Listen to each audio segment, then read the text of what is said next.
नवरात्रि की अष्टमी तिथि को महाअष्टमी कहा जाता है। यह दिन शक्ति की देवी महिषासुर मर्दिनी दुर्गा को समर्पित है। इस दिन व्रत, पूजा, हवन और कन्या पूजन, कन्या भोज का विशेष महत्व है। मान्यता है कि महाअष्टमी पर माता दुर्गा की विधिवत पूजा करने से जीवन से सभी संकट दूर होते हैं और घर में सुख समृद्धि आती है।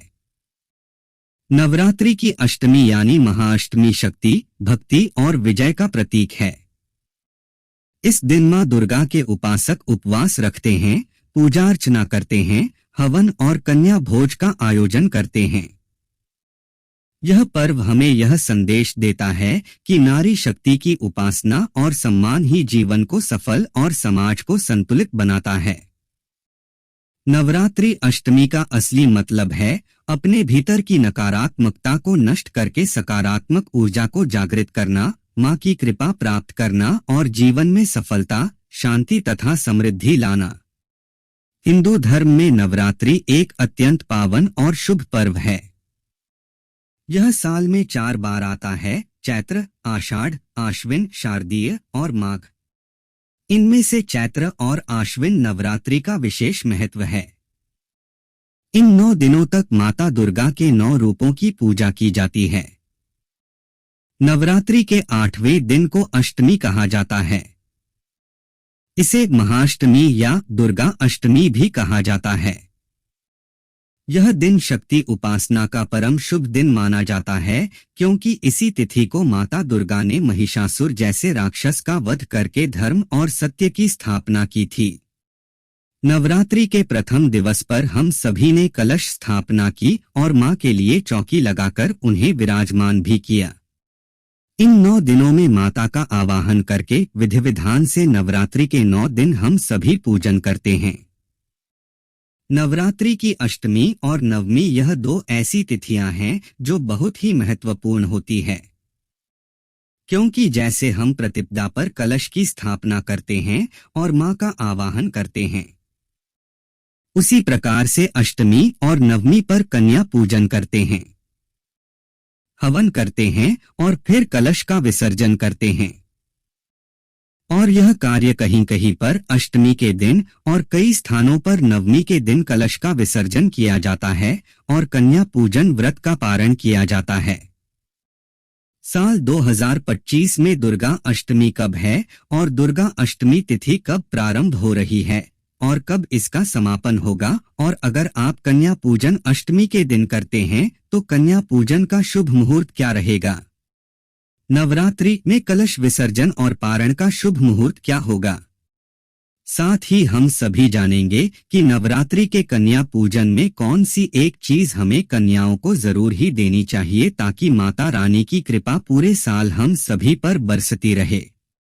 तो देखिए, शारदीय नवरात्रि की जो अष्टमी तिथि है उसे उत्तर भारत में कहते हैं महाअष्टमी, और वहीं पूर्वी भारत के कुछ राज्य जैसे कि बंगाल में इसे दुर्गाष्टमी के नाम से जाना जाता है। नवरात्रि की अष्टमी पर मां दुर्गा के 8वें स्वरूप मां महागौरी का पूजन हम सभी करते हैं। तो सुबह के समय में आप सबसे पहले मां का पूजन करें और उसके बाद हवन आदि करके कन्या पूजन आप सभी कर सकते हैं। बात करें अष्टमी तिथि के प्रारंभ होने की और यह कब समाप्त होगा, तो देखिए, अष्टमी तिथि का प्रारंभ हो रहा है 29 सितंबर को शाम 4:20 पर और अष्टमी तिथि का समापन होगा 30 सितंबर को शाम 6:20 पर। तो ऐसे में 30 सितंबर 2025 को दुर्गा अष्टमी अर्थात महाअष्टमी मनाई जाएगी और फिर 1 अक्टूबर 2025 को महानवमी हम सभी मनाएंगे, ठीक है। और 2 अक्टूबर 2025 को विजयादशमी अर्थात दशहरा मनाया जाएगा। तो अगर आपके यहाँ अष्टमी का पूजन करते हैं, मतलब अष्टमी को कन्या पूजन करते हैं, तो आप सभी 30 सितंबर 2025 को अष्टमी तिथि है, इसी दिन आप सभी कन्या पूजन कर सकते हैं। और कई भक्त ऐसे हैं जो पहले दिन और आखिरी दिन व्रत धारण करते हैं। जैसे कि अगर आपके यहाँ पर अष्टमी पूजी जाती है तो आप सप्तमी को व्रत धारण करते हैं और फिर अष्टमी को कन्या पूजन हवन आदि करते हैं। तो अगर आपके यहाँ पहले दिन और अंतिम दिन व्रत धारण किया जाता है, यानी कि सप्तमी का व्रत धारण अगर आपके यहाँ किया जाता है, तो जो सप्तमी तिथि प्राप्त हो रही है वो 29 सितंबर 2025 को है और फिर आप अष्टमी कन्या पूजन कर सकते हैं। तो आप सप्तमी को व्रत रखिएगा और अष्टमी के दिन आप कन्या पूजन कर सकते हैं। जिनके यहाँ पर अष्टमी पूजी जाती है उन्हें यह कार्य करना है। ठीक है। अगर आपके यहाँ पर नवमी पूजन होता है और अगर आप प्रथम और अंतिम दिन व्रत धारण करते हैं तो ऐसे में आप 30 सितंबर को व्रत धारण करेंगे, मतलब पहले और आखिरी दिन का, और फिर 1 अक्टूबर को आप अपने व्रत का समापन कर सकते हैं। कन्या पूजन हवन इत्यादि करते हैं। ठीक है। अच्छा, जो भक्त पूरे 9 दिन तक व्रत धारण करते हैं, यानी कि अगर आपने 22 सितंबर से ही व्रत करना प्रारंभ कर दिया था और अब आप 1 अक्टूबर 2025 यानी कि नवमी तिथि महासिद्धिदात्री की पूजा करेंगे और इसके बाद आप कन्या पूजन करेंगे, हवन करेंगे और उसके बाद ही मतलब कि 1 अक्टूबर को आप सभी अपना व्रत खोल सकते हैं। अब एक बात और बताना चाहूंगी कि कई ऐसे भी भक्त हैं जो दशमी तिथि के दिन व्रत खोलते हैं। तो ऐसे में आप सभी 2 अक्टूबर दशमी तिथि के दिन अपने व्रत का पारण कर सकते हैं। जिन भक्तों ने पूरे 9 दिन तक व्रत धारण किए हैं, या तो आप लोग नवमी यानी कि 1 अक्टूबर के दिन व्रत खोलेंगे, या फिर अगर आप दशमी तिथि के दिन व्रत खोलना चाहते हैं तो आप क्या करेंगे, 2 अक्टूबर के दिन अपने व्रत को खोल सकते हैं। ठीक है। अब बात कर लेते हैं कि कलश विसर्जन किस दिन होगा। तो देखिए, दशमी तिथि के दिन हम सभी कलश विसर्जन करेंगे। नवमी तिथि में कन्या पूजन हवन जब आप सब कर लें तो आप कलश को थोड़ा सा हिलाकर रख दें कलश विसर्जन के तौर पर, ठीक है। लेकिन चौकी आदि हटाने का कार्य हम करते हैं दशमी तिथि के दिन, तो कलश का विसर्जन भी आप उसी दिन करेंगे। विसर्जन आपको कैसे करना है, अष्टमी तिथि के दिन कन्या पूजन कर रहे हैं तो इसके लिए सबसे शुभ मुहूर्त कन्या पूजन के लिए क्या रहेगा। तो देखिए, इस दिन आप सुबह के समय 5:31 से सुबह 6:22 6:22 तक आप कन्या पूजन कर सकते हैं। और इसके बाद जो दूसरा शुभ मुहूर्त है जो कि प्राप्त हो रहा है सुबह 10:41 से दोपहर 12:10 तक। इसके अलावा अभिजीत मुहूर्त जो है वो सुबह में ही 11:50 से दोपहर 12:25 तक रहेगा।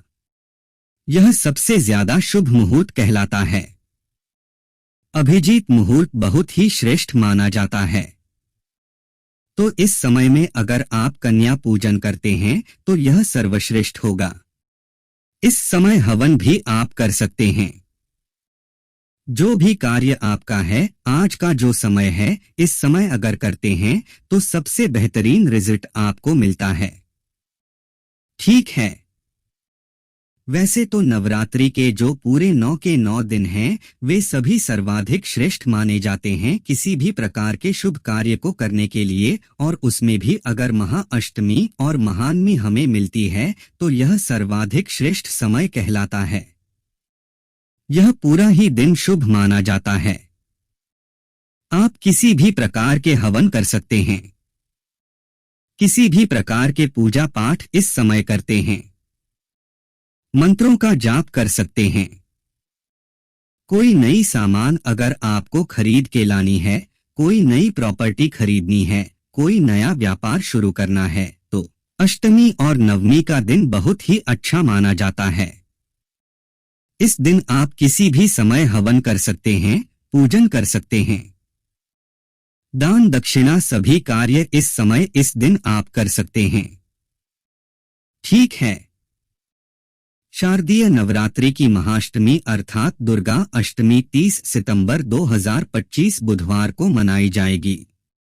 कन्या पूजन के लिए विशेष रूप से आप कन्याओं को आमंत्रित करके उनका विधि विधान से स्वागत कीजिए और कन्याओं के जो पैर हैं उन्हें दूध से धुलाना चाहिए। मतलब जिस जल से आप कन्या के पैर धोएं उसमें आप थोड़ा सा दूध डाल दीजिए। थोड़ी सी गुलाब की पंखुड़ियां डालकर इसी से आप कन्याओं के पैर धुलाएं। फिर उनके माथे पर कुमकुम आदि लगाकर विधि विधान से मां दुर्गा के 9 स्वरूप मानकर उनकी पूजा कीजिए और उनके हाथों में कलावा बांधे। उनके माथे पर चुनरी ओढ़ाएं और फिर मां दुर्गा का ध्यान करते हुए हलवा, पूरी, चने इत्यादि का भोग अर्पित कीजिएगा। फिर उन्हें दक्षिणा देकर, उपहार देकर पूरे श्रद्धा भाव से कन्याओं के पैर छूकर उनका आशीर्वाद हमें लेना चाहिए। मां के नाम पर जयकारा अपने घर में जरूर ही लगवाइए। तब उनके विधि विधान से श्रद्धा भाव से उन्हें विदाई दीजिए। इस प्रकार से नवरात्रि की अष्टमी या नवमी पर हम कन्या पूजन करते हैं तो हमारे जीवन में किसी भी प्रकार की कोई बाधा नहीं आती है। हर प्रकार की संकटों से मुक्ति मिलती है और कन्या पूजन करने से घर की नकारात्मक ऊर्जा भी बाहर की ओर चली जाती है। घर में एक सकारात्मक वातावरण बन जाता है। इस दिन महिषासुर मर्दिनी रूप की पूजा होती है, जब माता दुर्गा ने महिषासुर का वध किया था। अष्टमी पर पूजा करने से साहस, शक्ति, धन और सफलता की प्राप्ति होती है। कन्या पूजन से घर में माता लक्ष्मी का वास होता है और दरिद्रता दूर होती है। व्रत और भक्ति से जीवन के सभी कष्ट नष्ट होकर सौभाग्य व समृद्धि मिलती है। हवन करने से वातावरण शुद्ध होता है और नकारात्मक ऊर्जा नष्ट होती है। जीवन में धन, सुख, समृद्धि और स्वास्थ्य का आशीर्वाद मिलता है। माना जाता है कि माता दुर्गा हवन से अत्यधिक प्रसन्न होकर सभी संकट और पापों का नाश करती हैं। वीडियो अच्छी लगी हो तो हमारे चैनल को सब्सक्राइब करके बेल आइकन जरूर दबाना ताकि आने वाली वीडियो आपको आसानी से मिल सके और कमेंट में जय माता दुर्गा जरूर लिखे। धन्यवाद।